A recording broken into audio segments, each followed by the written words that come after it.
La principale qualité ou le gros défaut d'Emmanuel Macron, c'est qu'il ne sait pas contrôler son mépris de classe et qu'il a de vraies difficultés dans ses rapports avec les gens, même s'il est convaincu d'être populaire ou d'être apprécié ou d'être un peu disruptif. Voilà ce qu'il pense de lui. Et je crois que finalement, il met à chaque fois à côté. Mais derrière ce qu'il raconte, il y a le défi du plein emploi. Et nous-mêmes, à la France Insoumise, on a défendu depuis plusieurs années, avec le programme L'Avenir en commun, la question du plein emploi. Il y a deux visions différentes du plein emploi.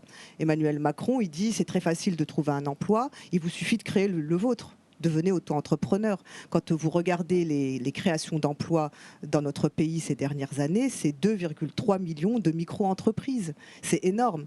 Ça représente quoi? Ça représente autant d'auto-entrepreneurs, c'est-à-dire de gens qui n'ont pas de protection sociale, tout simplement, très minime, voire non seulement insuffisante, ils n'ont pas le droit au chômage, ils n'ont pas le droit à la retraite, ils n'ont pas de cotisation pour les droits aux arrêts maladie, etc. C'est ça les emplois qu'ils créent. Donc créer du plein emploi de cette qualité-là, nous, on dit non, ça ne nous intéresse pas. Ce qui ne veut pas dire qu'on défend de fonctionnariser tout le monde. C'est pas ça le sujet. Ce qu'on défend, c'est des contrats de travail qui soient protecteurs, donc adossés à une protection sociale.